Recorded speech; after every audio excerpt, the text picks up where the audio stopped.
Buenas noches. En este momento voy a sustentar la fase 4, en donde toca argumentar el problema de la metodología empleada para el desarrollo de problemas de aplicación. Para la materia de fenómenos de transporte, mi nombre es Gonzalo Andrés Gómez Saldaña, de la Universidad Nacional Abierta de Distancia UNAD, Escuela de Ciencias Básicas, Tecnología e Ingeniería. Guía de actividades. En la actividad de desarrollar, en este caso, de los ejercicios desarrollados en las fases 1, 2 y 3, yo pues lo que debo hacer es plantear un ejercicio en donde se aplique la transferencia simultánea de cantidad de calor, de momento y masa, y un ejercicio de métodos numéricos empleados en la conducción de calor previamente corregidos, teniendo en cuenta las observaciones realizadas por el tutor durante el semestre. También el estudiante deberá argumentar la metodología empleada para el desarrollo de los ejercicios a partir de los conceptos aprendidos, además del análisis crítico de los resultados obtenidos a partir de la confrontación con un caso de la aplicación real publicado en artículos científicos, que eso va lo último en este caso. Para la parte de la aplicación de todos los fenómenos de transporte en su momento, escogí el ejercicio 14.18. En este caso, voy a escribir el problema. En el pasado fueron de uso común jarros fabricados con arcilla, de una arcilla porosa para enfriar el agua. Una pequeña cantidad de esta agua que se filtra hacia afuera mantiene mojada la superficie exterior del jarro en todo momento, y el aire caliente relativamente seco que fluye sobre este que hace que el agua se evapore. Es decir, es como esa película en donde exuda el producto, exuda el jarro, y eso lo mantiene frío, refrigerado en este caso. Parte del calor latente de evaporación proviene del agua que está en el jarro, y como resultado esa agua se enfría. Si las condiciones del medio ambiente son una atmósfera a 30 grados Celsius y humedad relativa al 35%, determine la temperatura del agua cuando se alcanzan las condiciones estacionarias. Esta es la figura del número 1 del jarro. Pues principalmente hay una dirección de aire seco y caliente, está a 30 grados centígrados, y humedad relativa al 35% del exterior hacia el interior, y el agua que se filtra viene de adentro hacia afuera. La solución al problema: el aire seco y caliente pasa por el jarro que se encuentra húmedo. Eso fue lo que dije anteriormente.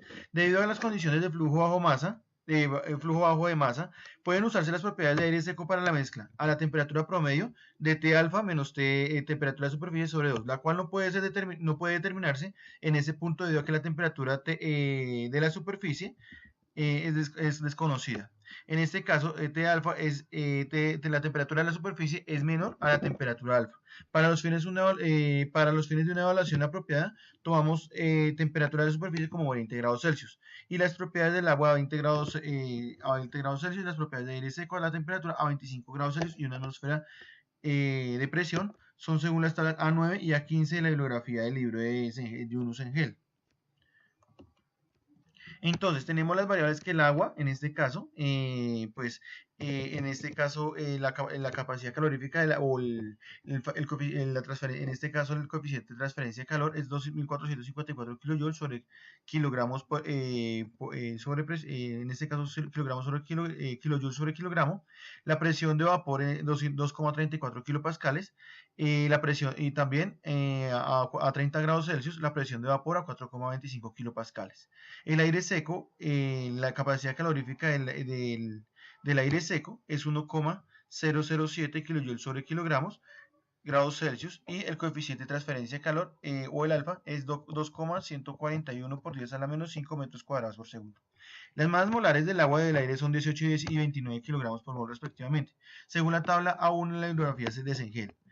Asimismo, la difusividad de masa de vapor del agua del aire a 25 grados Celsius es, en este caso, 2,5 por 10 a la menos 5 metros cuadrados por segundo, según la tabla 14,4 del libro de Engel.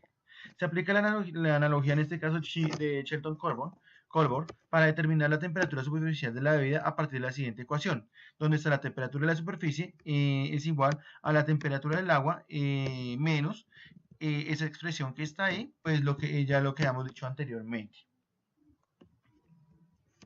donde el número de Lewis en este caso es alfa sobre el coeficiente de difusión de A sobre B, que nos resulta 0,856.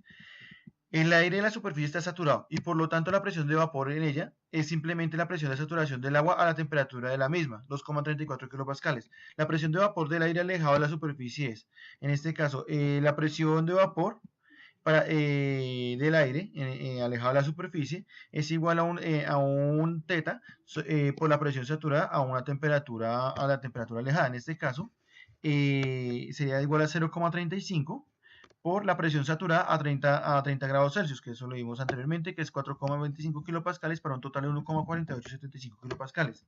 En este caso, la presión atmosférica es de una atmósfera que equivale a 101,3 kilopascales y se obtiene en la anterior ecuación, y para decir que la temperatura de la superficie en este caso es 15,88 grados Celsius.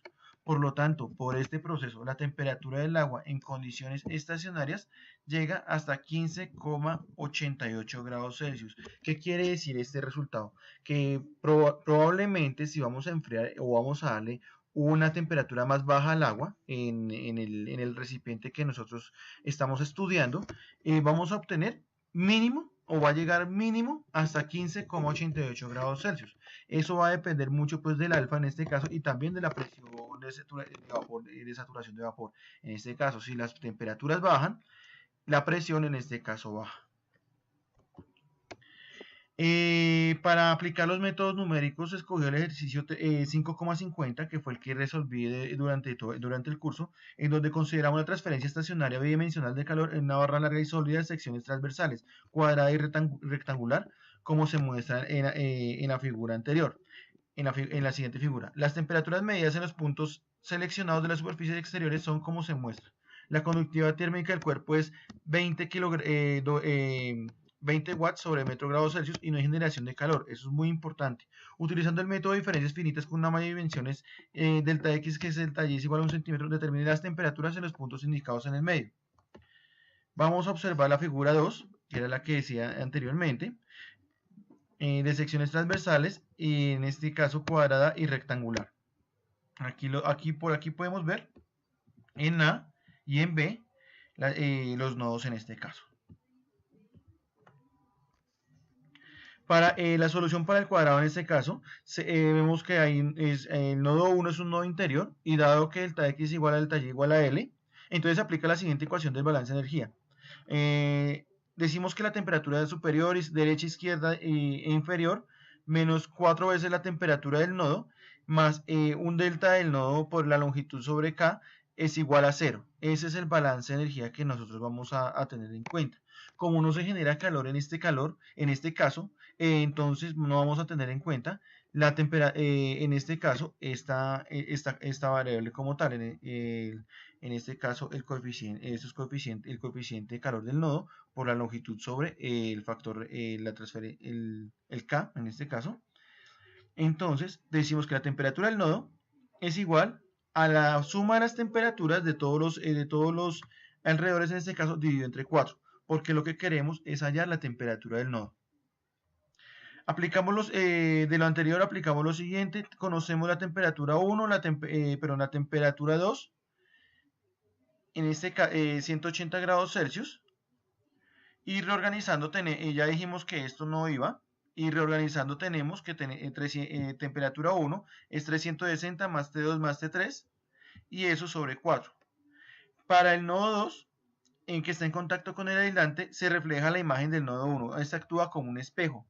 Entonces tenemos que delta X sobre delta Y es igual a L, entonces se obtiene que la temperatura 1, conocemos la 2 en este caso, que es de acuerdo a la figura son 200, más la temperatura 1 más la temperatura 4 menos 4 veces la temperatura 2. En este caso esto vale 0, porque no, en este caso vale 0.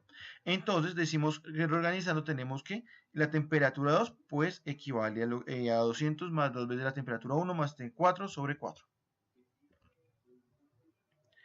En el nodo 3, el nodo 3 está en contacto directo con el aislante que actúa como un espejo, entonces se obtiene esta expresión y reorganizando, como dijimos, esto vale 0, L vale 0, entonces en este caso T3 es igual a 200 más 2T1 más T4 sobre 4.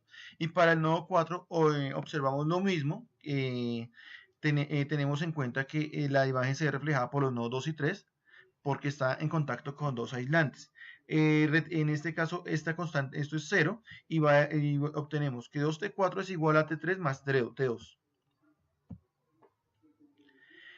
En este caso, vamos a reorganizar las ecuaciones y vamos a dejarlas en este caso aparte, para observando que B y C son iguales. B y C son ecuaciones equivalentes. En este caso decimos que T2 es igual a T3, por lo tanto se reemplaza en la ecuación de obtenemos. En D decimos que T2 es igual a T3, entonces podríamos obtener que T4 es igual a T3 en este caso.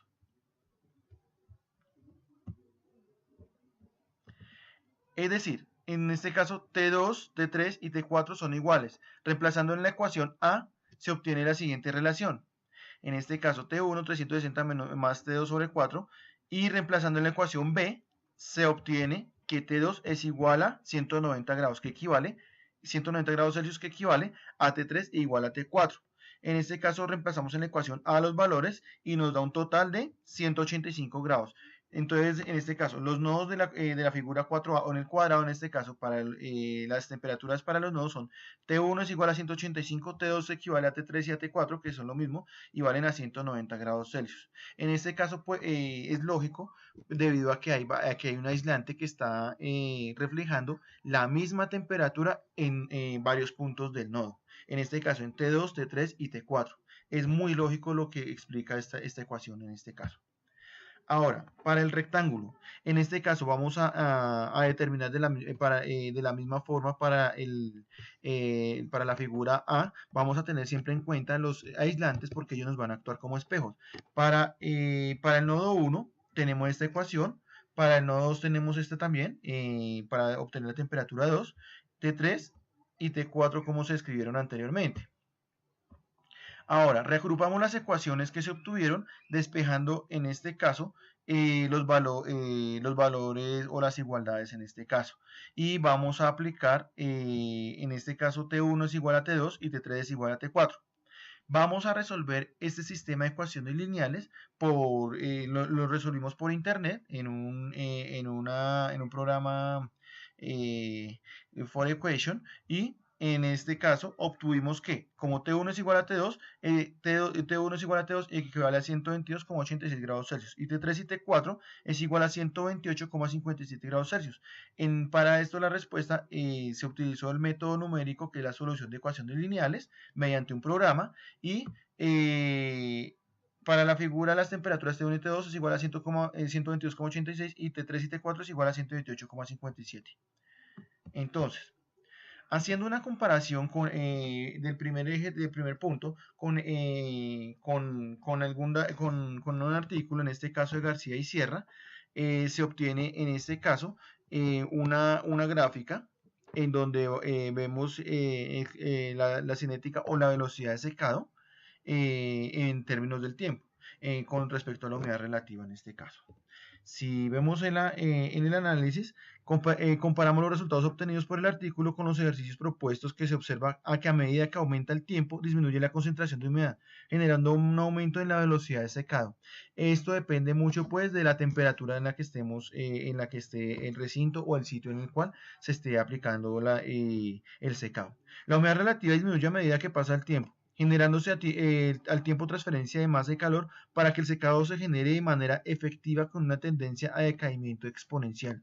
Eso es muy lógico debido a que, o lo que queremos siempre, por ejemplo, en un sitio de almacenamiento, donde almacenamos materias primas, por ejemplo, el factor número 1 enemigo en este caso es la humedad.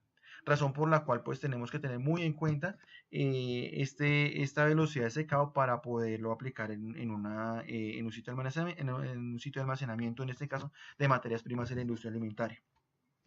Lo expuesto en el presente artículo se puede aplicar en la industria alimentaria para el secado de algunos alimentos como método de conservación, para lo cual se puede predecir a qué fenómeno convectivo se debe someter un alimento teniendo en cuenta el coeficiente de difusión efectivo, humedad relativa del secador y el coeficiente de convección.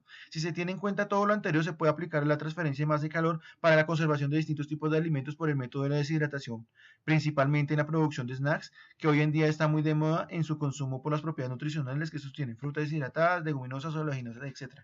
Este es un método de conservación muy importante, o sea, esto se puede aplicar de manera efectiva en la conservación de los alimentos principalmente, que pues realmente la razón de ser de nosotros los ingenieros de alimentos es conservar los alimentos aplicando normatividad vigente y procesos ya establecidos en este caso. Para comparar los datos del artículo, en este caso, para mirar el tema de redes, en este caso, de acuerdo a Ceboli, y Rockley, entonces aquí lo que podemos ver es un análisis de sensibilidad sobre la dependencia del tamaño de malla.